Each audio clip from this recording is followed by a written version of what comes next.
Naam, ni Rais wa Jamhuri ya Muungano wa Tanzania mumuache huyo mama aje aeleze. Mnasikia? Muacheni huyo mama aje aeleze shida yake.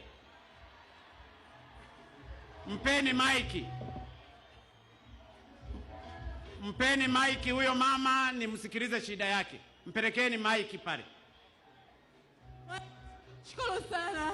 Zungumza mama, taja jina lako. Mumwache azungumze, muache azungumze. Sogea hapa mama mbele, sogea hapa mbele. Haya mama usilie, haya zungumza mama hapa shida yako. Mimi nakusikiliza, nilichaguliwa na watu wote, wakiwepo watu wenye shida. Mwacheni huyo mama azungumze shida yake. Mheshimiwa, mimi naitwa Salma Koli Sanga. Mheshimiwa, nilishambuliwa mwaka jana mwezi wa 3 tarehe 12. Mheshimiwa, tukio hilo la kushambuliwa lilisababisha nimeuliwa kiumbe changu kilichokuwa tumboni. Kina miezi 5 na wiki 2. Mheshimiwa, tukio hilo limesababisha nimetolewa kizazi changu. Mheshimiwa, mimi na watoto hapa nilipo bado mgonjwa. Mheshimiwa, mimi na familia nanitegemea, nilikuwa mjasiriamali najishughulisha na shughuli ndogo ndogo.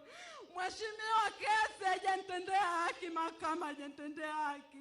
Nalia kwa mheshimiwa, naomba msaada unisaidie mheshimiwa.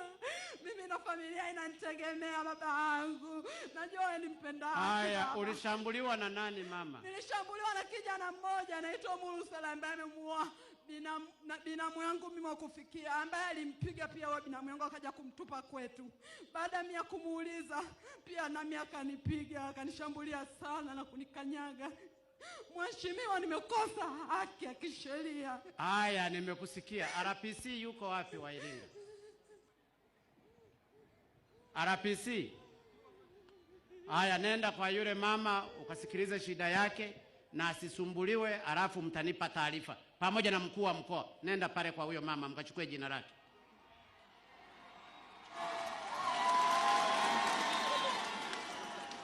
Mkuu wa mkoa na RPC, nenda pale. Mama, acha kupiga magoti, simama tu mama. RPC yuko wapi? Haya, nenda kwa huyo mama ukachukue jina lake na asisumbuliwe. Lakini yule muhusika aliyempiga hata kama alishinda mahakamani, mshikeni tena mumpeleke mahakamani mara nyingine. Na mkamchunguze yule mama kama kweli kizazi chake kimetolewa. Iringa oye! Iringa oye!